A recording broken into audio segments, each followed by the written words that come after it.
Guys welcome back. सो आज हम start करने जा रहे हैं अपना टॉपिक। तो आज का टॉपिक है हमारा reproductive health. But reproductive health को हम अगर स्टार्ट करें उससे पहले मैं आप सबका वेलकम करना चाहूँगी डॉक्टर बायोलॉजी बाय सृष्टि में। आई नो काफ़ी टाइम से वीडियो नहीं आई है due to some reasons, but ठीक है।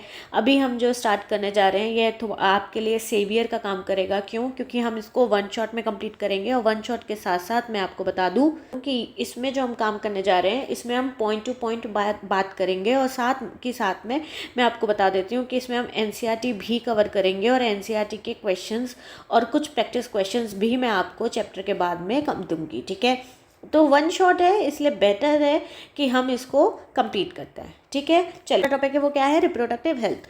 चलिए शुरू करते हैं। शुरू करने से पहले आप इस चैनल को सब्सक्राइब कर लीजिए क्योंकि आपकी जितनी भी अपडेट्स हैं वो डॉक्टर बायोलॉजी बाय सृष्टि पे ही आपको मिलेंगी। ठीक है, ये उसका आइकन है तो आप इस पर जाके क्लिक कीजिएगा। चलिए, तो ये वाले चैप्टर में सबसे पहले आ जाता है definition which is called health की डेफिनेशन। अगर आप एनसीईआरटी भी उठाते हैं कि तो वो पूछता है आपसे कि हेल्थ क्या है। ठीक है, अब जाहिर सी बात है अगर हम इस चैप्टर के नाम को ही देखें तो ये क्या कहला रहा है यहाँ पे? हेल्थ। अब ये जो हेल्थ है इसका मतलब क्या होता है? इसका मतलब ये है कि आप हेल्दी हैं या नहीं। पर अब उसकी सही डेफिनेशन कौन देगा? ये सबसे इम्पोर्टेंट बात आती है ना। फिर उसके बाद अगर आप इस टॉपिक को देखें तो इसमें क्लियरली मेंशन है रिप्रोडक्टिव। अब रिप्रोडक्टिव का मतलब क्या कि रिप्रोडक्टिवली आप रिप्रोडक्टिवली आप हेल्दी हैं या फिर नहीं। ठीक है, चलो तो सबसे पहले जो डेफिनेशन दी थी वो दी थी आपकी WHO ने, जिसकी फुल फॉर्म है वर्ल्ड हेल्थ ऑर्गेनाइजेशन। ठीक है, इन्होंने एक ही स्टेटमेंट दिया था like the complete state of physical mental and social wellbeing. ठीक है, आपको ये पता होना चाहिए कि हेल्थ की डेफिनेशन WHO ने क्या दी थी और इस पे क्वेश्चन बनता भी है। ठीक है, एक पूछ सकता है। बात आती है कि रिप्रोडक्टिव हेल्थ की ज़रूरत क्यों है। ठीक है, अगर हम इसकी इनिशिएटिव की बात करें कि इंडिया में कितने सारे इनिशिएटिव लिए गए हैं तो सबसे पहला जो इनिशिएटिव लिया गया था वो लिया गया था फैमिली प्लानिंग का। ठीक है, आपका पहला एक्ट आता है which is called family planning, जो कि इंट्रोड्यूस्ड हुआ था 1951 में। क्लियर है? 1951 के बाद ये 1997 में इसको कन्वर्ट करके कर दिया गया था reproductive and child health care. पहले फैमिली प्लानिंग था, फिर ये चेंज करके कब कर दिया आपका reproductive and child health care के लिए। तो आपको पता होना चाहिए, अगर आपसे क्वेश्चन आता है तो आप ये लिख सकते हैं। क्लियर है? इसको शॉर्ट में RCH भी कहते हैं। अगर चलो अब थोड़ा सा इसको ही पढ़ लेते हैं क्या लिखा हुआ है। India was amongst the few countries to initiate action plan. कुछ कंट्रीज़ में है इंडिया हमारा जिसने इनिशिएट किया था एक्शन प्लान। ठीक है, और उसके programmes at the national level. कितना, कौन से लेवल पे बेटा? नेशनल लेवल पे, जो कि क्या अटेंड करना था इसको? रिप्रोडक्टिव हेल्थ, और उसको सोशलाइज भी करना था। सोशल गोल मतलब आप कह सकते हैं कि पूरी सोसाइटी में एक हेल्दी इम्पैक्ट और एक हेल्दी सोसाइटी बनाने के लिए हम लोगों ने इनिशिएटिव लिया था। ठीक है, इतना क्लियर है? फिर मेजर टास्क की बात करें जो इस प्रोग्राम के अंतर्गत आते हैं वो क्या है? सबसे पहले देखो आप पे ना यहाँ पे क्वेश्चन बनता ही बनता है। तो जब क्वेश्चन बनेगा तो आपको पता होना चाहिए सबसे पहला, अगर आप पॉइंट लिख के आते हैं ना, जैसे क्रिएटिंग अवेयरनेस हो गई है ना, प्रोवाइड सेक्स एजुकेशन हो गई या फिर प्रिवेंशन हो गए, तो आप अगर क्लियरली लिख के आते हो हेडिंग बना के तो आपके मार्क्स अच्छे बनते हैं। ठीक है, तो सबसे पहले पढ़ते हैं अवेयरनेस के बारे में। तो लोगों को रिप्रोडक्टिव एस्पेक्ट के बारे में बताना है। ठीक है, कि क्या है रिप्रोडक्टिव, कैसे है, क्यों है, क्या ज़रूरी है और क्या क्या मेजर कॉजेज़ का हमको ध्यान रखना पड़ेगा। ठीक है, उसके बारे में अवेयरनेस क्रिएट करना है। फिर उसके बाद सेक्स एजुकेशन बहुत ज़रूरी है। लोगों को नहीं पता प्रॉपर सेक्स एजुकेशन के बारे में। ठीक है, इन्फॉर्मेशन नहीं है, कोई इसके बारे में बात करना नहीं चाहता। अच्छा, ये बात करना ज़रूरी क्यों है? आप खुद सोचो ना बेटा कि हमारे सोसाइटी में आजकल कितने STD के पेशेंट मिलते हैं। अब ये STD क्या होती है? STD का मतलब है सेक्सुअली ट्रांसमिटेड डिसीज़। ठीक है, सेक्सुअली ट्रांसमिटेड डिसीज़। अब ये जो आपकी सेक्सुअली ट्रांसमिटेड डिसीज़ है, जिनको नहीं पता कि अगर आप कुछ प्रिवेंशन का ध्यान रखते हैं या फिर कुछ कॉजेज़ का ध्यान रखते हैं तो आपकी STD होने से बच सकते हैं। तो ये भी बहुत ज़रूरी है। क्लियर है? फिर वही आता है सेम पॉइंट, प्रिवेंशन, जो मैंने अभी बताया था, prevention and control of STD disease by providing the correct information. क्या दे रहे हैं बेटा हम इसमें? करेक्ट इन्फॉर्मेशन दे रहे हैं अबाउट रिप्रोडक्टिव ऑर्गन्स के बारे में, एडोलेसेंस के बारे में, सेफ या हाइजीन के बारे में। लोगों को आज तक ये, कुछ लोगों को ये भी नहीं पता कि मेंस्ट्रुअल के टाइम पे पैड यूज़ करते हैं या फिर बोल सकते हैं हम सैनिटरी नैपकिन का यूज़ करते हैं, उनके बारे में नहीं पता, या उनको उनका यूज़ कैसे करते हैं आज भी नहीं पता। कुछ ऐसे सोसाइटी है या फिर गांव हैं या कस्बे हैं जहाँ पे आज भी एक गंदा कपड़ा यूज़ करते हैं, which is not good for the health, या फिर बोले रिप्रोडक्टिव ट्रैक के लिए अच्छा नहीं होता है। क्लियर है। फिर आता है एडुकेट करना फर्टाइल कपल्स को। क्यों? क्योंकि फर्टाइल कपल को नहीं पता भाई कि देखो कभी कभी क्या होता है ना कि बहुत से ऐसे केसेस होते हैं कि कैसे हम जो है बोल सकते हैं कि बेबी की केयर करनी है, ठीक है, नहीं पता। बेबी की केयर से पहले मदर की केयर कैसे करनी है लोगों को नहीं पता। तो बहुत सारे ऐसे चीज़ें हैं, जैसे सोसाइटी नॉर्म्स बोलते हैं कि आपकी फर्स्ट प्रेगनेंसी में, बोल सकते हैं फर्स्ट से जब सेकंड प्रेगनेंसी होती है तो उसके बीच में 4 साल का गैप होना चाहिए, ठीक है। अब ये नहीं पता लोगों को, पर क्यों होना चाहिए? अगर ये 4 साल का गैप होगा तो 4 साल में क्या होगा? 4 साल में आपकी मॉम की हेल्थ या फिर हम बोल सकते हैं मदर की हेल्थ यहाँ पे ऐसे लिख देते हैं, मदर की हेल्थ भी अच्छी हो जाएगी और आपकी बेबी को भी टाइम मिल जाएगा, ठीक है। तो ये सारे रीजंस हैं। यहाँ पे फिर भी एक बार इसको पढ़ लेते हैं। Fertile couples are those in marriageable age about birth control devices. अब ज़रूरी नहीं है, कोई फाइनेंशियली स्टेबल नहीं है तो आप उसे पता ही नहीं है बर्थ कंट्रोल डिवाइसेस के बारे में, ठीक है, पर तो उसको वो भी बताना। क्लियर है। फिर prenatal and postnatal care of mother and children, अभी बताया आपको। ब्रेस्ट फीडिंग क्यों इंपॉर्टेंट है, ये भी आजकल का बहुत इंपॉर्टेंट कंसेप्ट है, क्योंकि बहुत से लोग ब्रेस्ट फीड नहीं कराते हैं, क्यों? उनका सेगिनेस हो जाएगी, सेगिंग हो जाएगी ब्रेस्ट में, which is not good for the mother health, ठीक है। बहुत सी माएँ ऐसी होती हैं जिनको लगता है कि अगर सेगिंग हो गई तो उनका मतलब फिगर ख़राब हो जाएगा, तो तो पर उनको ये बताना है कि सेगिंग तो ठीक है पर ब्रेस्ट फीडिंग आपके बेबी के कितनी ज़रूरी है। क्लियर है। फिर आती है provide awareness about ill effect of population explosions, ठीक है। अब यहाँ पे क्या है, एक बात निकल के आती है, अवेयरनेस क्रिएट करना किसके बारे में? आपकी कि कितनी ज़्यादा आपको मतलब अगर सपोज दैट कोई रेप हो रहा है या सेक्स रिलेटेड कोई क्राइम हो रहा है तो उससे कैसे टैकल करना है, या उस टाइम पे आप किस चीज़ का यूज़ कर सकते हो। अगर अनवांटेड प्रेगनेंसी है आप एमटीपी का यूज़ कर सकते हो। तो बहुत सारी चीज़ें हैं वो हमें यहाँ पे क्लियर मतलब बतानी है, ठीक है। फिर नेक्स्ट आ जाता है प्रोवाइड मेडिकल फैसिलिटीज़। अब मेडिकल फैसिलिटीज़ के बारे में, जैसे आपका इंफ्रास्ट्रक्चर फैसिलिटीज़ हो गई, प्रोफेशनल एक्सपर्टीज़ हो गया, ये कितना ज़रूरी है। इंफ्रास्ट्रक्चर से क्या मतलब अगर सपोज दैट किसको ज़रूरत है जिफ्ट की पर वहाँ पे टेक्नोलॉजी नहीं है, ठीक है, वो भटक रहे हैं इधर से उधर, तो बहुत सारी चीज़ें होती है बेटा जो इसमें आती है। पर इन सब का एक सोल्यूशन है which is called art. Art इस क्या है? असिस्टेड रिप्रोडक्टिव टेक्निक्स, ठीक है। ये फुल फॉर्म आपसे पूछ सकता है, RCH की भी पूछ सकता है और आर्ट की भी पूछ सकता है। क्लियर है। चलिए अब आगे बढ़े।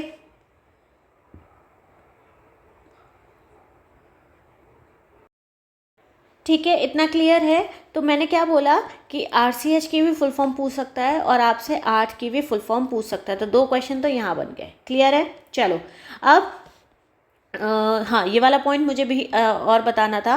देखो इस पे भी सवाल आता है, वो पूछता है सीधे सीधे कि क्या क्या प्रॉब्लम आपको फेस करनी पड़ती है कि रिप्रोडक्टिव हेल्थ पे, ठीक है। तो आप सबसे पहले से बोल सकते हो कि क्या प्रॉब्लम्स है जिसकी वजह से लोगों को रिप्रोडक्टिवली अवेयरनेस नहीं है, ठीक है। तो आप बोल सकते हो कि उनको नॉलेज नहीं है, सेक्स एजुकेशन की कमी है, नंबर्स ऑफ मिथ्स, बहुत सारे मिथ हैं, ठीक है, मिसकंसेप्शन बहुत सारे हैं, सेक्स रिलेटेड ही होंगे, जाहिर सी बात है। फिर STD के बारे में नॉलेज नहीं है, इलीगल अबॉर्शंस कराते हैं, ठीक है, फीमेल फिटिसाइड्स होते हैं, बहुत ज़्यादा फीमेल फिटिसाइड होते हैं। अच्छा, फिटिसाइड्स का मतलब होता है कि बेटा फीमेल जब बेबी होता है तो उसको मदर वूम में ही किल कर देना, ठीक है, तो दैट्स कॉल्ड फीमेल फिटिसाइड। फिर सेक्स अब्यूज़ या फिर सेक्स रिलेटेड प्रॉब्लम या उनका क्राइम। क्लियर है। ये सारी प्रॉब्लम है जो कि जुड़ी हुई है किसके साथ? रिप्रोडक्टिव हेल्थ के साथ।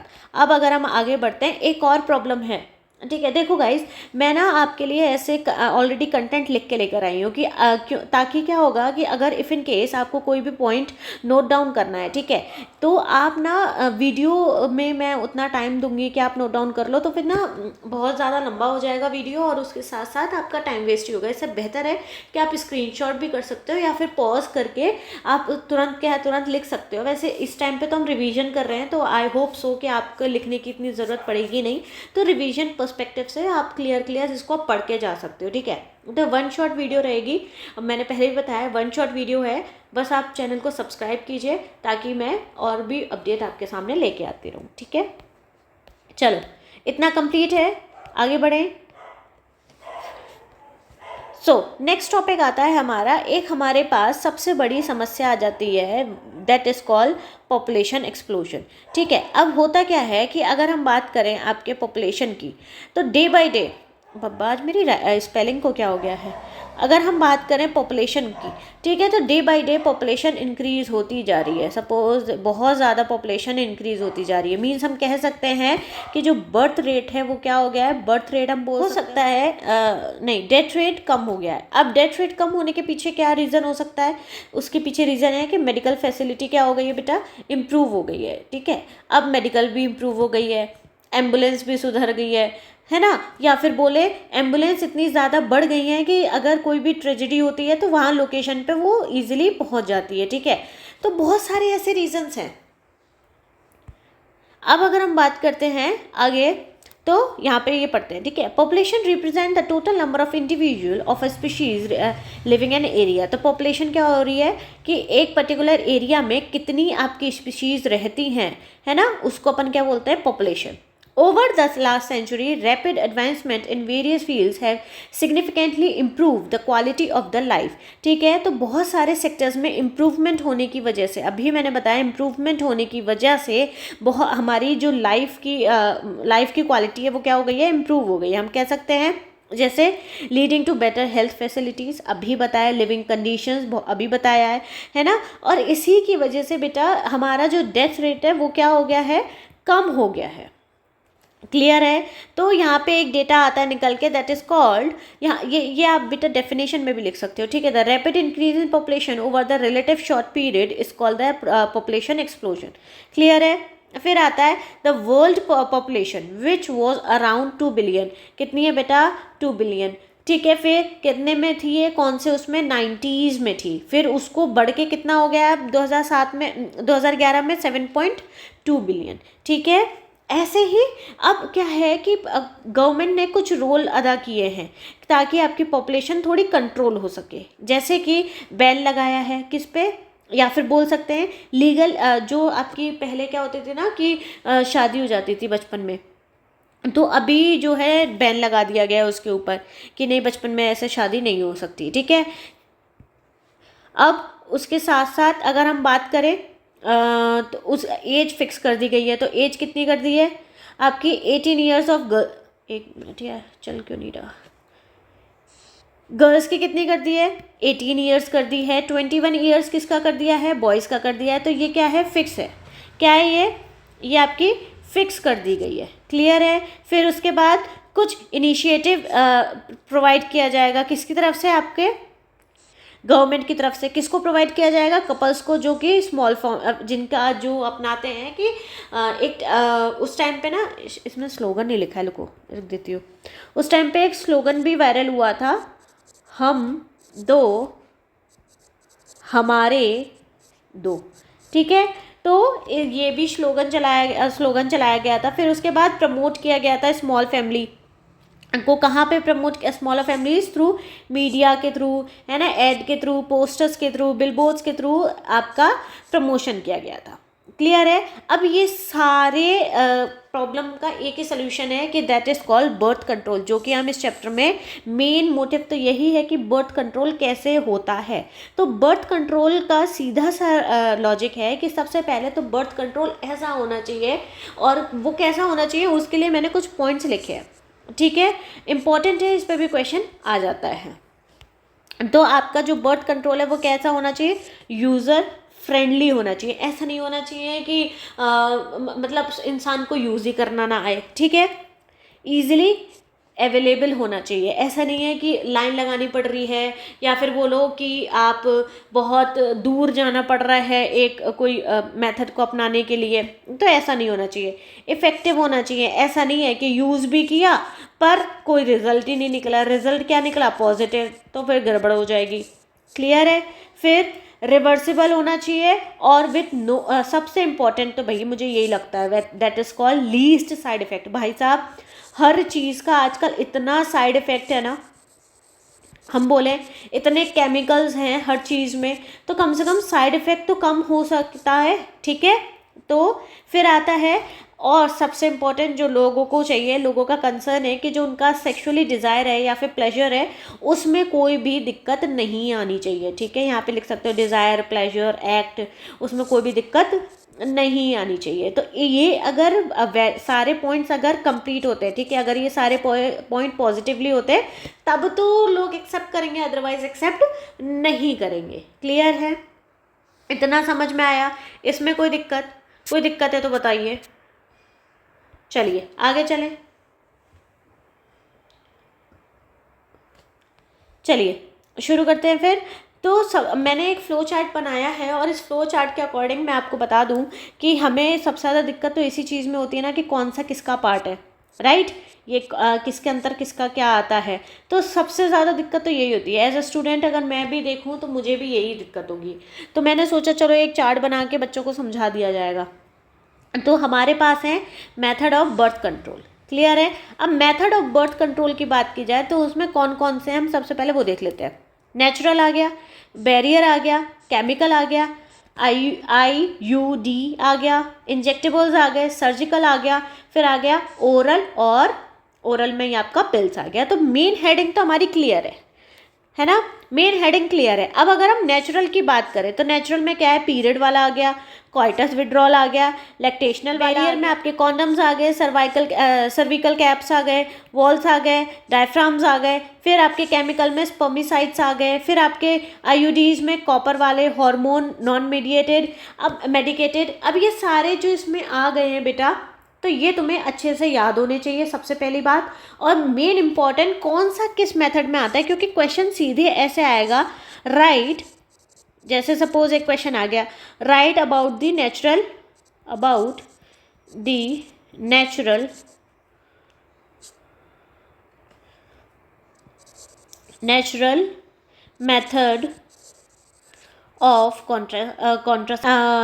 Method of contraceptive. ठीक है। तो अब आपको पता होना चाहिए क्या बोल रहा है वो। अब सबसे पहले हम इसमें अपने कौन सी बात कर रहे हैं, नेचुरल की बात कर रहे हैं। तो सबसे पहला पॉइंट आता है पीरियड का, तो हम पीरियड की बात करते हैं। देखो इसमें एक सबसे पॉइंट आपको याद होना चाहिए कि कौन सा फर्टाइल पीरियड है। ठीक है। इसमें आपको पता होना चाहिए कि कौन सा फर्टाइल पीरियड है। अगर हम इसकी बात करें तो method in which the couples avoid कर रहे हैं क्या, क्वाइटस करने को, कौन से बीच में 10 to 17 days of the menstrual cycle. Means जो आपकी मेंस्ट्रुअल साइकिल है, जैसे यहाँ से आपकी 30 डे है, ठीक है, जो 10 से लेके आपका 17th डे है, ठीक है, 10 से लेके 17 डे, इस टाइम पे 10 to 17, इस टाइम पे जो क्वाइटस है, ठीक है, उसको अवॉइड करना चाहिए, नहीं करना चाहिए। क्यों? क्योंकि ये आपके क्या कहला रहे हैं, फर्टाइल पीरियड कहलाता है। ठीक है। अब जो बाकी है वो क्या है, आपके सेफ पीरियड कहलाते हैं। तो उस टाइम पे अगर आप क्वाइटस करते हो तो फिर चांसेस नहीं है। ठीक है। फिर नेक्स्ट आता है विड्रॉल मेथड। अब विड्रॉल का मतलब क्या, कि जैसे ही इजैकुलेट होने वाला है तुरंत क्या है, आप पेनिस को बाहर निकाल लें। ठीक है। मीन्स वेजाइना में इजैकुलेशन अवॉइड करें। हम बोल सकते हैं कि इजैकुलेशन किस में अवॉइड करें, वेजाइना में अवॉइड करें। तो उसमें क्या हो गया, ये भी एक बहुत पुराना यहाँ पे लिखा हुआ है बेटा, ओल्डेस्ट मेथड है कंट्रोल करने का। क्लियर है। नेक्स्ट आता है लैक्टेशनल वाला। ये वाला पीरियड क्या है कि जिस टाइम पे आप ब्रेस्ट फीड कराते हो, ठीक है, जिस टाइम पे ब्रेस्ट फीडिंग होती है तो उस टाइम पे आप अगर क्वाइटस करते हैं विदाउट प्रोटेक्शन, ठीक है, तो प्रेगनेंसी लिख सकते हैं, प्रेगनेंसी क्या है, निल है। यहाँ पे वही लिखा हुआ है, cycle does not occur during the period of intense lactation. ठीक है, जब ज़्यादा मिल्क सीक्रेट होता है, इंटेंसली सीक्रीट हो रहा है, उस टाइम पे आपका जो ब्रेस्ट फीडिंग के दौरान आपका जो अगर चांसेस है वो क्या हो जाते हैं बेटा, एकदम ख़त्म हो जाते हैं। ठीक है, इसका कोई साइड इफेक्ट नहीं है, सबसे इंपॉर्टेंट पॉइंट तो यही है इसका। तो 6 मंथ्स क्या होते हैं, सेफर पीरियड होते हैं आफ्टर पार्चुरेशन। क्लियर है।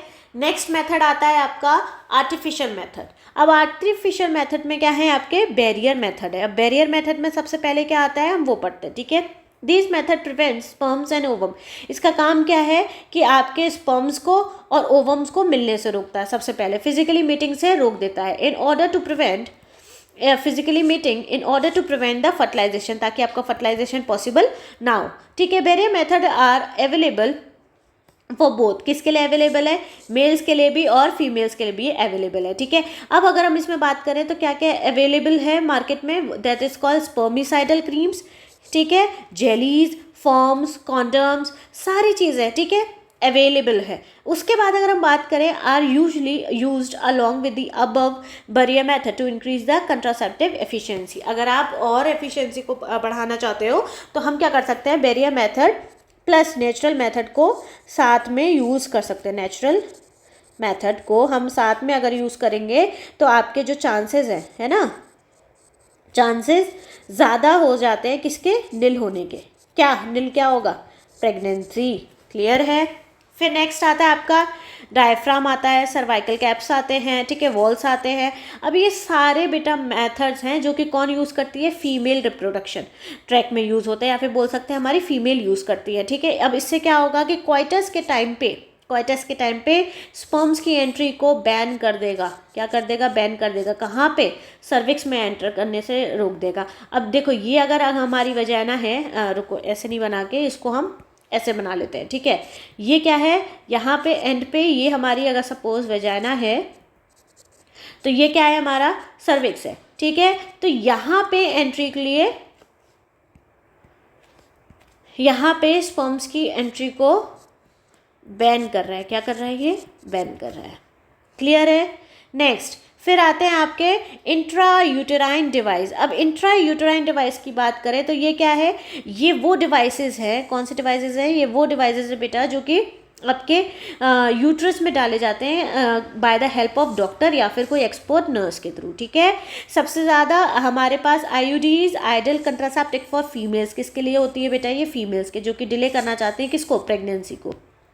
ठीक है, जो इंडिया में सबसे ज़्यादा एक्सेप्टेड है वो हम इसमें बात कर लेते हैं। देखो आपको ना नाम याद रखने चाहिए। ठीक है, लिपी लूप्स हो गया, CUT हो गया, 7 हो गया, मल्टीलो 375 हो गया, LNG 20 हो गया, प्रोजेस्ट्रेट हो गया।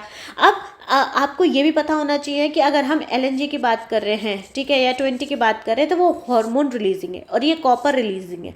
तो आपको ये पता होना चाहिए कि ये तो फैक्ट है कि ये सारे IUD है, पर ये कौन से सेक्टर में आते हैं, ये आपको पता होना चाहिए कि नॉन मेडिकेटेड हो है या फिर कॉपर है या फिर हार्मोन वाला है। क्लियर है।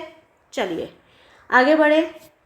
अब ये प्रिवेंट क्या करता है बेटा, ये अपना फेगोसाइटिक नेचर बढ़ा लेता है। फेगोसाइटिक का मतलब ये कि जब आपके स्पर्म्स एंटर होंगे, स्पर्म्स प्रेजेंट होते हैं, ठीक है, तो उसको क्या कर जाता है, खा जाता है। ये क्या करता है बेटा, खा जाता है। बब्बा हिंदी में लिख रही हूँ मैं, ठीक है, फेगोसाइट कर लेता है। इस हम बोलते हैं ना कि आपका मैक्रोफेजेस है। मैक्रोफेजेस क्या है, फेगोसाइटिक नेचर के होते हैं। वो क्या करते हैं, खा लेते हैं, किल करने के बाद खा लेते हैं उनको। ठीक है, तो इसी चीज़ को अपन क्या बोल रहे हैं, फेगोसाइटोसिस बोल रहे हैं। फिर आता है कॉपर रिलीजिंग में। ये क्या करता है, स्पर्म्स की मोटिलिटी को सप्रेस करता है। तो आपको इसके साथ साथ ये भी पता होना चाहिए इनके फंक्शंस क्या है। ठीक है, अब फंक्शंस यहाँ है, fertilising ability of sperms bye releasing copper ions. ठीक है, फिर उसके बाद हार्मोन की बात करें तो ये यूट्रस को अनसुटेबल कर देता है, किसके लिए, इम्प्लांटेशन के लिए। तो देखो तीनों के काम अलग अलग हैं। फिर नेक्स्ट आ जाता है आपका ओरल कॉन्ट्रासेप्टिव। क्या आता है नेक्स्ट आपका, ओरल कॉन्ट्रासेप्टिव। तो ओरल कॉन्ट्रासेप्टिव में क्या आ जाता है बेटा आपका, या तो आप प्रोजेस्टेरोन खा लो, these are the preparation of, पढ़ सकते हैं। ठीक है, प्रिपरेशन ऑफ ईदर प्रोजेस्ट्रॉन और प्रोजेस्ट्रॉन एस्ट्रोजन कॉम्बिनेशन। तो आप इसमें क्या कर सकते हो, या तो आप सीधे केवल प्रोजेस्ट्रॉन ले सकते हो, या फिर प्रोजेस्टेरॉन के साथ ऑस्ट्रोजन भी ले सकते हो, ठीक है, या उनका कॉम्बिनेशन की कोई पिल ले सकते हो, ठीक है। फिर उसके बाद और मैं भी बताऊंगी आपको कि हमारे CSIR CDRI जो कि कहाँ है बेटा, लखनऊ में है, ठीक है। वहाँ से एक टैबलेट रिलीज़ हुई थी, बोले तो वहाँ पे एक टैबलेट बनी थी, फर्स्ट एवर इंडियन मेडिसिन, जो कि इस ओरल कॉन्ट्रासेप्टिव में आती है। और ये भूल कर भी मत भूलना, क्यों, क्योंकि ये आपकी NCERT में अगर मेंशन है तो, और बार बार वो हाईलाइट करता है, तो अगर आप क्वेश्चन अगर पूछा जाता है तो क्वेश्चन में आप इसको लिख कर आइए, ठीक है, इंप्रेशन अच्छा पड़ता है। फिर आता है ये ओरल भी है, इनहिबिट कर रही है ओव्यूलेशन को, इम्प्लांटेशन को। उसके साथ साथ हम यहाँ बात कर सकते हैं कब खानी है, ये 21 डेज पे डेली खानी है, ठीक है। फिर starting with the first 5 days of the menstrual cycle, तो मेंस्ट्रुअल साइकिल जब स्टार्ट हो रही है उसके पहले, फिर followed by the 7 day break, फिर रिपीट करना है, सेम पैटर्न है। तो आप एज इट इज़ इस लाइन को लिख के आ सकते हो। सहेली की अगर हम बात करें तो वो नॉन स्टेरॉयडल है, वंस इन अ वीक है। पहली बार एक ऐसी मेडिसिन थी जो एक हफ्ते में पूरे 1 से लेके 7 में 1 दिन खानी है। फिर फीमेल्स के लिए है, हाई एफिशिएंसी है इसकी, और इसके साइड इफ़ेक्ट भी बहुत कम है, जो कि किसने डेवलप की थी, CDRI लखनऊ ने। क्लियर है। नेक्स्ट आते हैं आपके इम्प्लांट आते हैं बेटा। इम्प्लांट के कॉम्बिनेशंस 2 तरीके के हैं, या तो आप प्रोजेस्टेरॉन ले लो या फिर प्रोजेस्टेरॉन के साथ एस्ट्रोजन ले लो, ठीक है। इसको अपने अंडर स्किन में इम्प्लांट करवाए जाते हैं। क्या करवाए जाते हैं बेटा, इम्प्लांट किए जाते हैं, और इससे भी आपकी प्रेगनेंसी अवॉइड होती ही होती है, ठीक है। इफेक्टिव है, यहाँ पे लिखा हुआ है, इफेक्टिव है बेटा लॉन्गर पीरियड के लिए, ठीक है। Mode of action similar to the oral contraceptive. कैसा मेथड है इसका, जैसे ओरल कॉन्ट्रासेप्टिव का मेथड है वैसे ही इसका मेथड है। इतना क्लियर है। आगे चलें, मोस्ट इंपॉर्टेंट है सर्जिकल मेथड। अब सर्जिकल मेथड क्या होता है बेटा, सर्जिकल मेथड ये होता है कि अगर हम बात करें ये वाले इसको देखते हैं हम स्ट्रक्चर को, ठीक है।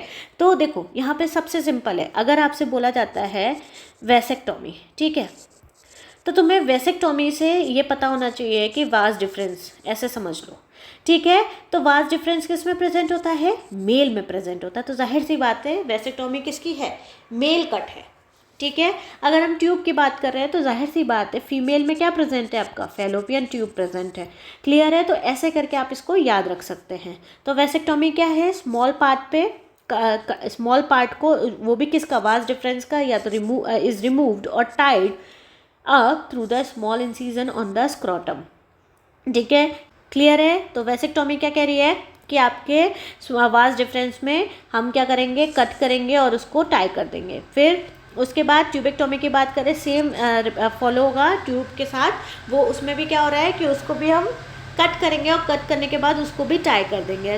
फिर उससे क्या होगा कि आपके स्पर्म्स नहीं बनेंगे, क्योंकि आपको पता होना चाहिए कि टेस्टिस में स्पर्म्स बनते हैं और यहाँ ओवरी में ओवा बनता है, ठीक है। फिर यहाँ से ओवा नहीं निकलेगा, ओवर निकलेगा, पर निकलने के बाद यहाँ पे नहीं पहुँचेगा। अच्छा, एक सबसे बड़ा मिथ आता है कि लोगों को ऐसा लगता है कि अगर हम ये मेथड यूज़ करते हैं, राइट, ध्यान से समझो, अगर हम ये मेथड यूज़ करते हैं तो लोगों को पीरियड भी नहीं आते हैं, पीरियड बंद हो जाते हैं। नहीं बेटा, ऐसा नहीं है, टोटली फॉल्स स्टेटमेंट है। होता ये है कि जो आपका पीरियड का मतलब है, पीरियड का मतलब होता है जो आपकी लेयर है किसकी, यूट्रस की, वो क्या हो रही है, शेड हो रही है, ठीक है, मीन्स झड़ रही है, मीन्स निकल रही है, टूट के गिर रही है। तो अगर हम इसकी बात करें, इसमें एब्सेंट होगा क्या, ओवा, पर पीरियड प्रेजेंट है। क्या पीरियड क्या है, यहाँ पे ब्लड लिख देती हूँ, पर ब्लड क्या है, प्रेजेंट है, ठीक है। तो एक बहुत बड़ा मिसकंसेप्शन है, उसको आपको पता होना चाहिए। सेम एज इसके लिए भी है कि इसमें लोगों को लगता है कि फिर इजैकुलेट नहीं कर सकते। नहीं, इजैकुलेट कर सकते हैं, पर वो इजैकुलेट, या फिर हम बोल सकते हैं जो सीमन होता है वो कैसा होता है, स्पर्म फ्री होता है। क्लियर है, फ्री। क्लियर है। इम्पॉर्टेंट पॉइंट है बेटा, बहुत इंपॉर्टेंट है, बहुत ज़्यादा इंपॉर्टेंट, ठीक है, आपको पता होना चाहिए। ऐसे ही इसमें ये वाला पॉइंट भी बहुत इंपॉर्टेंट है। ये क्या है हमारी, ये हमारी सर्विक्स है, ठीक है। चलिए आगे बढ़ें। इतना क्लियर है, इतना क्लियर है, कोई दिक्कत। चलो नेक्स्ट टॉपिक आता है अब हमारा MTP। अब ये क्या है, MTP के अंतर्गत जो आता है उसका मतलब क्या है, उसका मतलब ये है बेटा कि इफ़ इन केस अगर हम प्रेगनेंसी की बात कर रहे हैं, ठीक है, किसकी बात कर रहे हैं? प्रेगनेंसी की बात कर रहे हैं। अब कुछ ऐसी कंडीशंस हैं जिसकी वजह से हमें ये प्रेगनेंसी को क्या करना पड़ना है? अबॉर्ट करना पड़ रहा है, ठीक है। तो वो अबॉर्शन जो है आपका किसके अंतर्गत आएगा? या फिर इंटेंशनली या फिर लीगल, हम बोल सकते हैं कि लीगली जो हमें अबॉर्शन कराना है वो आपका एमटीपी के अंतर्गत आता है। अब हम यहाँ पे डेफिनेशन पढ़ते हैं। इंटेंशनल टर्मिनेशन क्या है? Intentional termination of pregnancy before the fall term, या सॉरी फॉल बोल रही हूँ, फुल टर्म, ठीक है, before the full term is called MTP या फिर इंड्यूस्ड अबॉर्शन, ठीक है। Full term complete, full term का मतलब क्या है? यहाँ पे हमारे प्रेगनेंसी को कितना टाइम होता है? 9 मंथ्स होता है, ठीक है। और कितने ट्रिमेस्टर में डिवाइड होता है वो? First, second and the last one is third. तो हम बोल सकते हैं 3 ट्राइमेस्टर में वो डिवाइड होता है। क्लियर है? तो एमटीपी कब तक सेफ मानी जाती है? आपकी फर्स्ट ट्राइमेस्टर जो है आपका, तब तक आपकी जो एमटीपी है वो उसको हम सेफ मानते हैं, ठीक है। या फिर जो हम अबॉर्शन करने जा रहे हैं वो अबॉर्शन अगर जो 12 वीक से पहले हो जाए, हम बोल सकते हैं क्या, 12 वीक से अगर वो पहले होता है तो वो क्या होता है? सेफ कंसिडर किया जाता है। क्लियर है? एक यहाँ पे डेटा है that is 45 to 50 million MTP are performed every year, ठीक है। एक साल में कम से कम 45 to 50 मिलियन क्या है? एमटीपी प्रोड्यूस्ड या फिर परफॉर्म की जाती हैं। क्या क्या रीजंस हो सकते हैं एमटीपी लीगल के लिए? सबसे पहला आता है अनवांटेड प्रेगनेंसी। कौन सी प्रेगनेंसीज? अनवांटेड प्रेगनेंसीज, जैसे कि due to casual unprotected intercourse, है ना। इंटरकोर्स हुआ या क्वाइटस हुआ, हम यहाँ पे बोल सकते हैं, बेटा कुछ भी बोल लो, कोई फ़र्क नहीं पड़ता है। क्वाइटस या फिर इंटरकोर्स की बात कर रहे हैं तो वो कैसा है?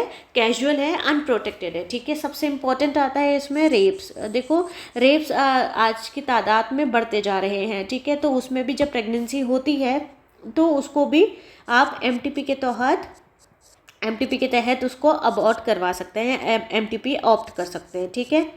फिर नेक्स्ट आता है in case where continuation of pregnancy is harmful. या तो जो प्रेगनेंसी है वो क्या है? हार्मफुल है। किसके लिए? या तो वो फीटस के लिए हो सकती है या फिर वो मम्मी के लिए हो सकती है, या माँ के लिए हो सकती है, या फिर दोनों के लिए हो सकते हैं। तो उस केस में भी हम एमटीपी को ऑप्ट कर सकते हैं। क्लियर है? एक कंडीशन आती है इस पे, या तो आपसे क्वेश्चन तो बनता ही बनता है, पर क्वेश्चन या तो आपका शॉर्ट में बन जाएगा या फिर आपका डेफिनेशन पूछ लेगा, इसको डिफाइन करने की ज़रूरत पड़ेगी आपको। तो ये क्या है बेटा? ये हमारा प्रीनेटल डायग्नोस है। क्या है ये? डायग्नोसिस है। हम इसमें क्या करते हैं? हम इसमें चेक करते हैं कौन सा फ्लूइड लेके, स्मॉल अमाउंट का फ्लूइड लेंगे, वो भी कौन सा? एमनोटिक फ्लूइड होंगे। हमने यहाँ पे दे रखा है amount is drawn by passing a special surgical needle into a amniotic sac. Amniotic sac में उसको निडल को, सर्जिकल निडल को भेजते हैं और उसके बाद उसमें से फ्लूइड निकाल के, जब इस फ्लूइड में क्या होता है? फीटल की सेल्स प्रेजेंट होती है, ठीक है। उसको फिर हम कल्चर कराते हैं। कल्चर कराने के बाद डिटरमाइन करते हैं क्रोमोसोमल एबनॉर्मलिटी।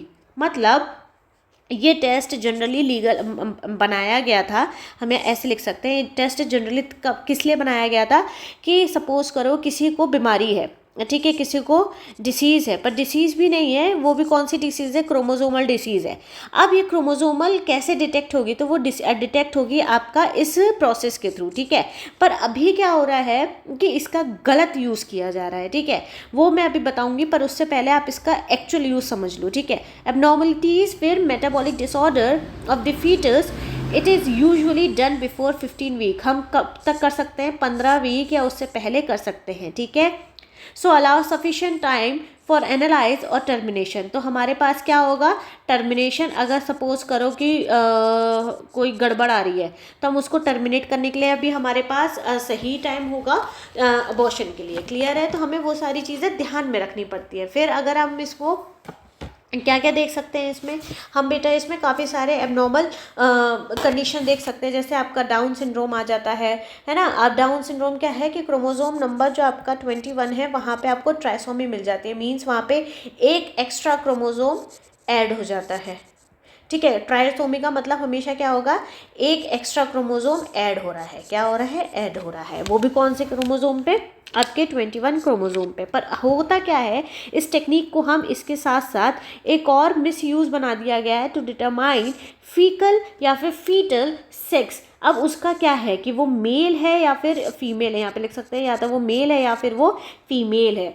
ठीक है। तो हमारे इंडिया में पहले के टाइम में काफ़ी ज़्यादा फीमेल फेटिसाइड्स होता था, मीन्स फीमेल को किल कर दिया जाता था। ठीक है। तो अभी क्या हो रहा है, उस पर बैन लगाया गया है। क्या कर दिया गया है बेटा, बैन लगा दिया गया है। तो ये भी एक पॉइंट है, आपको इसमें लिखना ज़रूरी पड़ता है। क्लियर है, यहाँ पे इतना क्लियर है। फिर नेक्स्ट आता है इनफर्टिलिटी। अपने देश में बेटा इनफर्टिलिटी भी बढ़ती जा रही है। अब क्या है infertility, is a failure to achieve a clinical pregnancy. Means हम बोल सकते हैं कि वो इनफर्टिलिटी का मतलब होता है कि प्रेगनेंसी कंसीव ना कर पाना। ठीक है। पर इसके पीछे केवल और केवल आप मदर को ब्लेम करो, ये सही नहीं है, इट्स नॉट राइट। ठीक है। इसमें मदर के साथ साथ फादर की भी दिक्कत हो सकती है। क्लियर है। हमेशा ऑलवेज ऑलवेज आपका मदर ब्लेम नहीं होगा। क्लियर है। नेक्स्ट आता है रीजन इनफर्टिलिटी का, physical, congenital, alcohol, drug use, कुछ भी हो सकता है, इम्यूनोलॉजिकल, इवन फिजियोलॉजिकल, कुछ भी रीजन्स हो सकते हैं। ठीक है। रीज़न में आपका मेल भी इन्वॉल्व है और फीमेल भी इन्वॉल्व है। अगर मेल की हम बात करें तो हो सकता है उसका स्पर्म काउंट नहीं है, बहुत सारे आपके मेल के और फीमेल के यहाँ पे डिसऑर्डर्स लिखे हुए हैं, या फिर बोले यहाँ पे डिसीज़, या फिर बोले यहाँ पे इनफर्टिलिटी के रीज़न लिखे हुए। ठीक है। अजियोस्पर्मिया, फिर आता है आपका स्क्रोटम में आपका डिसेंड नहीं हो पा रही है टेस्टिस, तो बहुत सारे रीज़न है। अब जैसे फीमेल की अगर हम बात करते हैं तो क्रोमोजोमल अबनॉर्मलिटीज़ आ गई, हॉस्टाइल रिस्पॉन्स आ गए स्पर्म्स के लिए कि स्पर्म्स एंट्री हो रहे हैं और सर्विक्स में क्या हो जा रहे हैं, हॉस्टेजेस हो जा रहे हैं। ठीक है। तो ये भी एक रीज़न है, काफ़ी सारे रीज़न हैं। अब इसको टैकल करने के लिए केवल एक ही सोल्यूशन है, दैट इज कॉल्ड आर्ट। क्या है, असिस्टेड रिप्रोडक्टिव टेक्नोलॉजी। अब इसमें काफ़ी सारी चीज़ें आती है। सबसे पहले हम ये देखेंगे क्या है, इन विट्रो फर्टिलाइजेशन, जिसमें सबसे पॉपुलर तो यही हुआ था ना, आईवीएफ। इसी को ही हम बोलते हैं टेस्ट ट्यूब बेबी। क्या बोलते हैं इसको अपन, टेस्ट ट्यूब बेबी का प्रोग्राम। ठीक है, क्लियर है। चलो, it is a technique of initiating the fertilisation process outside the female. तो हम यहाँ पे क्या कर रहे हैं, फीमेल की बॉडी से आउटसाइड जाके हम इसको फर्टिलाइजेशन को अकर करेंगे। फर्टिलाइजेशन का मतलब क्या, मीटिंग। क्लियर है। Baby followed by the embryo transfer. तो यहाँ पे क्या हो रहा है, एम्ब्रियो का ट्रांसफर होगा, in which the embryo is place inside the uterus with the intention to establish pregnancy. तो हम इसमें क्या कर रहे हैं बेटा, इसमें हम क्या कर रहे हैं, आउटसाइड दी बॉडी में, मतलब हम फीमेल की बॉडी के बाहर एम्ब्रियो का ट्रांसफ़र करवाएंगे और फिर जाके वापस से किस में प्लेस कर देंगे, यूट्रस में प्लेस कर देंगे। क्लियर है। आईवीएफ के मेथड में ओवा फ्रॉम दी वाइफ, या तो ओवा किससे आएगा, वाइफ से आ सकता है, या फिर कोई फीमेल डोनर भी हो सकती है। तो एक पॉइंट ये हो गया इसका, एक पॉइंट ये हो गया इसका। क्लियर है। स्पर्म्स फ्रॉम द हस्बैंड, ये भी हो सकता है कि आपके जो स्पर्म्स हैं वो आपके हस्बैंड से आए या फिर मेल डोनर से आए, क्योंकि ज़रूरी नहीं है ना, कि हो सकता है कि इसमें से कोई एक कंडीशन आपके मेल मीन्स हस्बैंड में प्रेजेंट है, मीन्स लो स्पर्म्स काउंट है। अब क्या करें, तो हमने क्या किया, मेल डोनर से उठा के हमने क्या किया, स्पर्म ले लिए, सिंपल। और उसको कहाँ किया, बाहर, और यहाँ से ओवा उठा के फ्यूज़ कराया और एम्ब्रियो को ट्रांसफ़र करा दिया किस में, यूट्रस में। सिंपल। क्लियर है। नेक्स्ट आता है आपका जिफ्ट या फिर आईयूटी। अब जिफ्ट क्या है, जिफ्ट का मतलब देखो, अभी मैं हमेशा से बोलती हूँ बेटा, बायो में जो भी टर्म अगर आपको याद ना हो तो उसको स्पेलिंग से समझने की कोशिश करो। अगर हम जिफ्ट की बात करें तो क्या है, जाइगोट इंट्राफेलोपियन ट्रांसफ़र। तो मीन्स इसमें फेलोपियन का ट्रांसफ़र होगा कहाँ पे, सॉरी, जाइगोट का ट्रांसफ़र होगा कहाँ पे, फेलोपियन में। ठीक है। तो वो कौन सी सेल स्टेज कहलाएगी, 8 सेल ब्लास्टोमेर स्टेज, एम्ब्रियो। कहाँ पे ट्रांसफ़र हो रहा है बेटा, फेलोपियन ट्यूब में। When the embryo more than, अगर वो 8 स्टेज से, ब्लास्टोमेर स्टेज से ज़्यादा है, तो हम क्या करेंगे, डायरेक्टली यूट्रस में ट्रांसफ़र करेंगे। मीन्स बोल सकते हैं, हम ये बोल सकते हैं 8 सेल स्टेज है तो हम क्या करेंगे, जिफ्ट करेंगे। अगर 8 सेल स्टेज से मोर लिख सकते हैं यहाँ पे, ठीक है, तो हम क्या करेंगे बेटा, आईयूटी करेंगे। क्लियर है। नेक्स्ट आता है आपका गैमेट। अब यहाँ पे क्या हो रहा है, गैमेट का ट्रांसफर हो रहा है, कहाँ पे, फेलोपियन में। सेम आता है, done by the transfer of a ovum collected from a donor female into the fallopian tube, कहाँ पे, फेलोपियन ट्यूब में। और another female who is unable to produce ova but can provide suitable condition. ठीक है, वो बेचारी ओवा produce नहीं कर पा रही है तो कोई बात नहीं, पर उसका जो यूट्रस है वो तो कंफर्टेबल है या फिर सूटेबल है फर्टिलाइजेशन के लिए, तो ठीक है, कोई बात नहीं। या डेवलपमेंट ऑफ फीटस के लिए तो हम ये वाली टेक्निक का यूज़ कर लेते हैं। ठीक है, फिर आता है नेक्स्ट ICSI। अब पता है क्या है, देखो इसमें जो क्वेश्चन बनता है, इसमें क्वेश्चन बनता है टर्म्स पे। हाँ, वो पूछ लेगा कि जिफ्ट का मतलब क्या, ICSI का मतलब क्या है ना। अब ये आपको पता होना चाहिए कि वो गिफ्ट पूछ रहा है, जिफ्ट पूछ रहा है, क्या पूछ रहा है। अब ये क्या है, intracytoplasmic sperm injection. It is इसका मतलब क्या होता है, it is carried out by directly injecting the sperms. अब इसमें हम क्या कर रहे हैं कि स्पर्म्स को डायरेक्टली इंजेक्ट कर रहे हैं। कहाँ पे कर रहे हैं बेटा, ओवम में कर रहे हैं। कहाँ पे कर रहे हैं, ओवम में कर रहे हैं, टू फॉर्म द एम्ब्रियो। किसको बना रहे हैं हम, एम्ब्रियो को बना रहे हैं। ठीक है, फिर नेक्स्ट अगर हम बात करें AI की, यहाँ पे बेटा आर्टिफिशियल इंटेलिजेंस नहीं है, यहाँ पे आर्टिफिशियल इंसेमिनेशन है। तो हम क्या कर रहे हैं बेटा, कलेक्ट कर रहे हैं सीमन, या तो हस्बैंड से या फिर हेल्दी डोनर से, और इसको इंट्रोड्यूस कर रहे हैं वजाना के थ्रू। कहाँ पे, या तो वजाना में इंट्रोड्यूस कर देंगे या यूट्रस में इंट्रोड्यूस कर देंगे। तो सबसे इंपॉर्टेंट ये किस कंडीशन में होगा, due to very low sperm count. Clear है, देखो ये जो आपकी 8 है ना, 8, सबसे पहले आपको ये पता होना चाहिए कि पेशेंट की रिक्वायरमेंट क्या है। इस केस में क्या देखा जाएगा, पेशेंट की रिक्वायरमेंट क्या है और बेस्ट सुइटेबल उसके पास क्या टेक्नोलॉजी हम उसको दे सकते हैं। फिर उसके बाद इसमें बजट भी देखा जाता है, क्योंकि ये सारी टेक्निक सारी क्या है, बहुत ज़्यादा एक्सपेंसिव है। ठीक है, इतना क्लियर है। नेक्स्ट अगर हम बात करें, पेशेंट की रिक्वायरमेंट हो गई, बेस्ट सुटेबल टेक्निक हो गई, बजट हो गया आपका, और आपका पेशेंट किस चीज़ में कंफर्टेबल है आपको वो भी देखना पड़ेगा। क्लियर है, तो ये सारी चीज़ों के बाद आप सजेस्ट कर सकते हैं बेस्ट टेक्निक।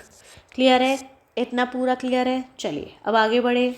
जो आपका टॉपिक है बेटा वो है आपका STD। अब ये STD क्या है, STD का मतलब मैंने ऑलरेडी पहले ही बताया था, सेक्सुअली ट्रांसमिटेड डिसीज़। ठीक है, इतना क्लियर है। तो इसमें कौन कौन सी डिसीज़ आ जाती है, जैसे आ जाती है, मैं नाम लिख देती हूँ सबके।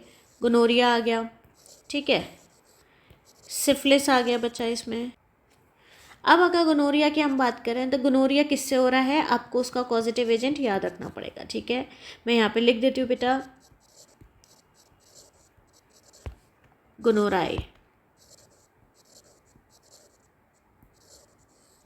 ठीक है, अब ये फैलता कैसे है, ये आपका अनप्रोटेक्टेड सेक्स से, अनप्रोटेक्टेड सेक्सुअल इंटरकोर्स से स्प्रेड होता है, इंटरकोर्स से स्प्रेड हो रहा है। क्लियर है, फिर उसके बाद ये तुम्हारे जेनेटिक्स में भी काम आएगा। इन्फेक्टेड मदर से कहाँ ट्रांसफ़र हो रहा है बेटा, अनबॉर्न इन्फेंट में भी। इसलिए बेटा इफ़ इन केस किसी बच्चे को आपके कि अगर मदर आपकी पॉजिटिव है, गोनोराई पॉजिटिव है, तो फिर उसका बच्चा गिराना पड़ता है। क्यों, क्योंकि इन्फेंट में भी फैलने के चांसेस बढ़ जाते हैं। क्लियर है, इस इतना क्लियर है। नेक्स्ट आता है बेटा हमारा सिफिलिस। ठीक है, तो सिफिलिस क्या है, ट्राइपेनोमा, ये लिख लो बेटा।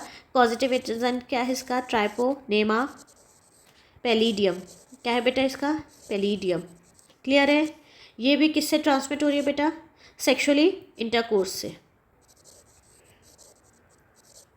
ट्रांसफ़र हो रही है।